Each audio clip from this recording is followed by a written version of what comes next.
certa tensão que eu vou chamar de U1, e na saída vai ter uma tensão diferente chamada U2. Agora eu vou deduzir para ti a fórmula que nos permite calcular as transformações de energia no transformador. Olha bem o que eu vou comentar contigo. Quando eu te mostrei a lei de Faraday, eu disse que a força eletromotriz induzida era a variação do fluxo magnético com o passar do tempo. Só que essa lei foi deduzida para uma espira só, para uma volta de fio.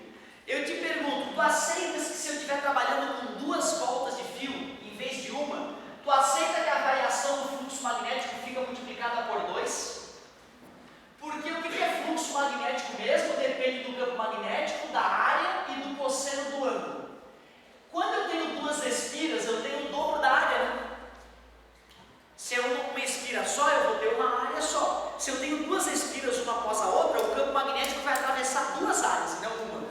Por isso que se eu tenho 3 espiras, a lei de Faraday fica multiplicada por 3. E se eu tiver N espiras, eu multiplico a fórmula por N. Nós estamos acostumados a usar U no lugar de força eletromotriz, concorda comigo? E eu simplesmente te disse que para N voltas de fio, a lei de Faraday fica multiplicada por N. Eu te pergunto, eu fiz alguma modificação muito radical na lei de Faraday? Troquei a letra da força eletromotriz por U, já que nós estamos acostumados a usar volts, U.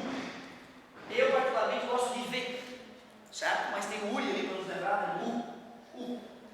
E multipliquei a fórmula por N, por quê? Porque se forem 2 voltas de fio, é o dobro. 1000 voltas de fio, 1000 vezes maior o fluxo magnético. Não teve grandes mudanças na fórmula. Continua sendo a lei de Faraday.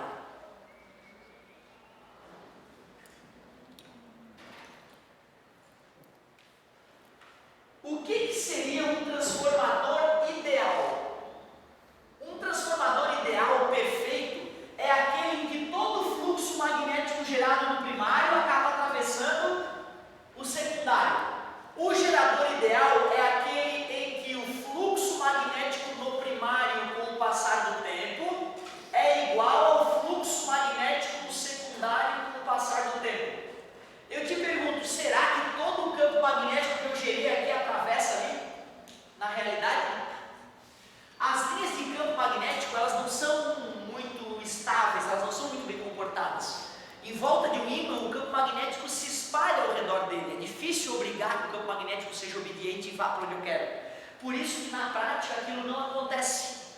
Mas é muito próximo da verdade aqui. Um transformador elétrico bem produzido, ele chega a aproveitar 99% de energia. Ele converte até 99% de energia. Então o erro, a perda de 1%, 2%, é uma perda pequena. Diferente, por exemplo, de um motor de carro, né, que perde 70% da energia que chega nele. Certo? Então, na realidade, não é bem assim, né, mas é bem próximo da verdade, essa ideia.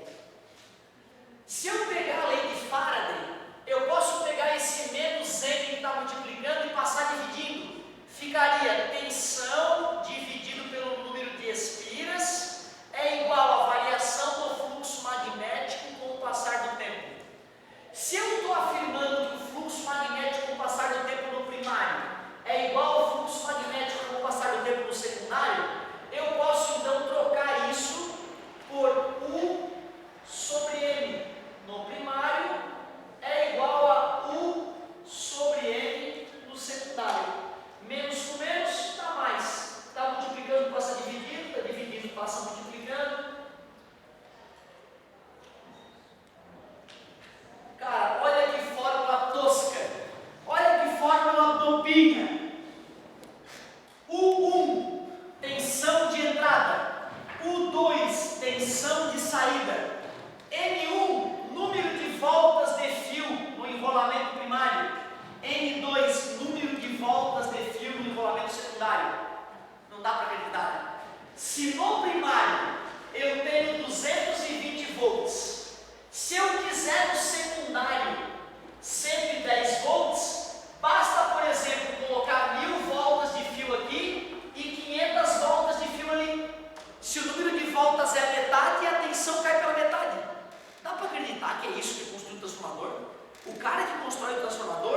só tem que contar quantas voltas de fio ele dá de um lado e do outro. Ah, não, professor, eu queria mesmo, na verdade, era 2.200.000 volts, estou fazendo um experimento lá em casa. Não tem problema, querido. Se aqui tu deu 1.000 voltas de fio, se tu colocar 10.000 voltas a mais de fio ali, fechou. 1.000 multiplicado por 10.000, então 10.000 vezes 1.000. É só ter 10 milhões de voltas de fio ali que fechou. Se tu dá 1.000 voltas de fio ali e 10 milhões de voltas de fio ali, se tu indata 220 volts no primário, vai brotar 2.200.000 volts no secundário. Peraí. Tu está me dizendo que se tem o triplo de voltas de fio, triplica a tensão? Isso. Metade das voltas de fio cai pela metade da tensão? Sim. Então é ridículo construir um transformador? Sim. Na verdade, o cara não vai ficar contando manualmente uma volta, duas voltas, tem um sisteminha lá, uma manivela, o rolo de fio esmaltado e ele vai com a manivela, né? A própria máquina tem um contagio ali que vai contando quantas voltas de fio ele vai dar. Senão ele ia perder a tarde inteira para contar o número de voltas, né? Então ele vai dando uma nivelada lá e depois ele vê, passei 10 voltas, ele volta e acabou, certo? Inacreditável. Transformador é um pedaço de ferro com fio enrolado de um lado e fio enrolado do outro. Se tu sabe a relação entre o número de voltas de fio de um e do outro, tu sabe se o transformador vai aumentar ou vai diminuir a tensão. O que seria um transformador elevador? O que seria o transformador elevador de tensão? É aquele que o número de voltas no secundário é maior que o número de voltas no primário. O que seria o transformador rebaixador ou redutor de tensão? Rebaixador de tensão. Basta que no primário tenha mais voltas que no secundário, ou que o número de voltas, o número de espiras no secundário seja menor que o número de espiras no primário. Inacreditável a simplicidade do transformador. Outra coisa que é importante saber é que se o transformador é ideal, a potência no primário tem que ser igual à potência no secundário. E nós já vimos que potência elétrica é U vezes I. Então a tensão multiplicada pela corrente no primário é igual à tensão multiplicada pela corrente no secundário. Ou, se nós preferirmos, U1 dividido por U2 é igual a I2 dividido por I1. Ah, eu sabia que tinha alguma coisa. Tu vê, ó, essa fórmula me permite concluir que quando eu aumento a tensão, a corrente diminui e vice-versa. Ou seja, o transformador, quando transforma de 220 volts para 2.200.000 volts, eu aumentei o V, né? Em compensação, se aqui fosse 2 milhões de ampere, lá seria apenas 2 ampere. Já que o V aumentou 1 milhão de vezes, foi 1 milhão? Não, 10.000 vezes. Já que o V aumentou 10.000 vezes, 4 zeros, tudo bem para vocês, pessoal? 4 zeros, né? 10.000 vezes. Se aqui eu tivesse uma corrente de 10.000 ampere, a corrente no secundário seria só 1 ampere.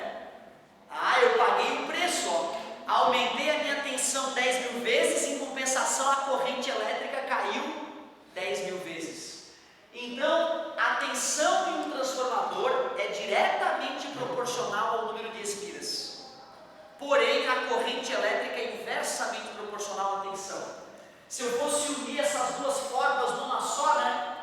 U1 dividido por U2 é igual a N1 dividido por N2, que é igual a I2 dividido por I1. Eu diria que essa fórmula resolve a grande imensa maioria dos problemas de transformadores. O vestibular geralmente fornece só essa e exige que o aluno consiga chegar a essa conclusão por conta própria, já que ele tem que concluir que no transformador ideal a potência no primário é igual à potência no secundário, já que não tem perda de energia. E potência é o famoso U vezes I. Agora fechou. Agora eu posso usar inclusive a questão que o amigo me pediu para a gente exemplificar. Deixa eu ver se eu pego aquela questãozinha, só para a gente ver os enunciados. Eu já sei que para passar, obrigado amigo, para passar de 240 volts para 12 volts, quantas vezes foi a redução, pessoal? De 240 para 12. Caiu 20 vezes a tensão, né? Para a tensão cair 20 vezes, o que eu sei? O enrolamento primário vai ter que ter 20 vezes mais espira do que no secundário. Simples assim. Deixa eu ver o que ele falava. Falava o seguinte: podemos usar o transformador, ele tinha a lâmpada, né, de 12 volts e a tomada dele era 240 volts. 100 espiras no primário e 500 espiras no secundário. Se tem 100 espiras no primário, que é o que vai ser engatado na tomada, e 500 espiras no secundário, é 5 vezes mais espiras.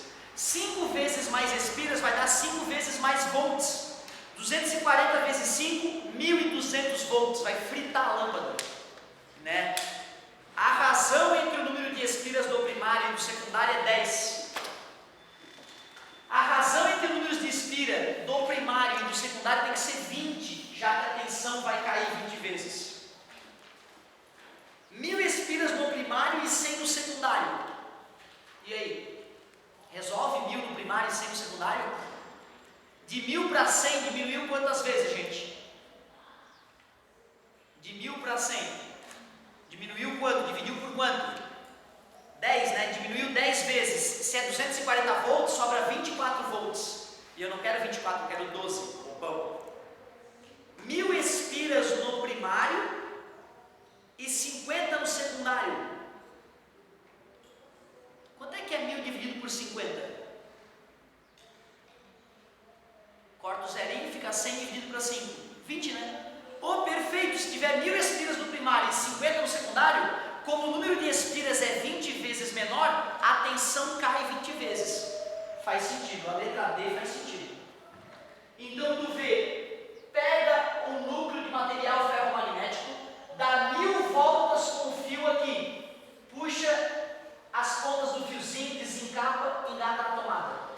Dá só 50 voltas de fio, desencapa a pontinha do fio e engata na lâmpada. Como aqui tem 1000 voltas e aqui tem 50 voltas, 240 volts se converte em 12 volts. Inacreditável. Então, U1 sobre U2 é igual a N1 dividido por N2. Como o U de entrada era 240 e o U de saída era 12, a razão entre N1 e N2 tem que dar 20. E como 1000 dividido para 50 dá 20, nós fomos na letra D. Ótima maneira de exemplificar então essa partezinha da aula. Muito obrigado. Eu comentei com vocês, né, que a energia elétrica é gerada em 15.000 volts nas usinas. Cheguei a fazer esse comentário? Vamos documentar esses detalhezinhos então. É a justificativa, né, para a gente poder usar os transformadores no dia a dia, para poder economizar muito dinheiro e baixar a conta de luz. Acredite, a conta de luz seria mais alta ainda do que é caso nós não usássemos transformadores. Então, algo que o vestibular às vezes cobra é essa noção de que da geração até a utilização industrial e ou doméstica, nós vamos ter que ter vários transformadores, um pelo menos elevador de tensão e alguns rebaixadores de tensão. Então, geração de energia elétrica, geração, transmissão, aí tem a distribuição.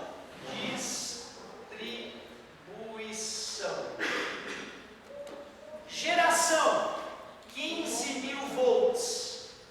Para perder menos energia por efeito Joule, vamos elevar a 700.000 volts para a transmissão.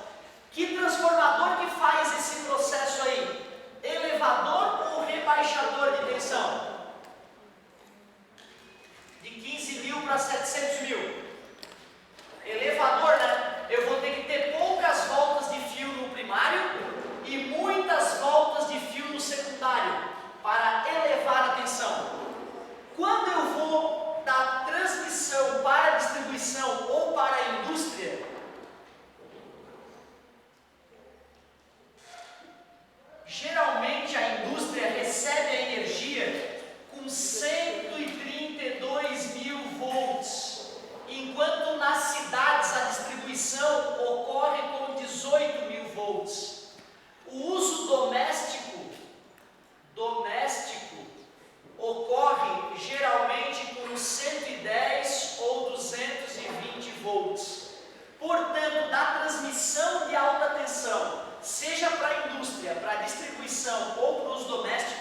nós vamos ter que ter transformadores rebaixadores de tensão. E como é que eles são produzidos? O número de espiras no primário é grande, o número de espiras no secundário é menor. É isso que faz dele um transformador rebaixador, certo? O perigo dessa cadeia toda está aqui, lembra? A fragilidade nossa está aqui, porque esses transformadores são gigantescos, milionários e demoram uma década para chegar depois da encomenda. Portanto, se eles falharem por algum motivo catastrófico, o mundo ficaria sem energia elétrica. Ali está o perigo.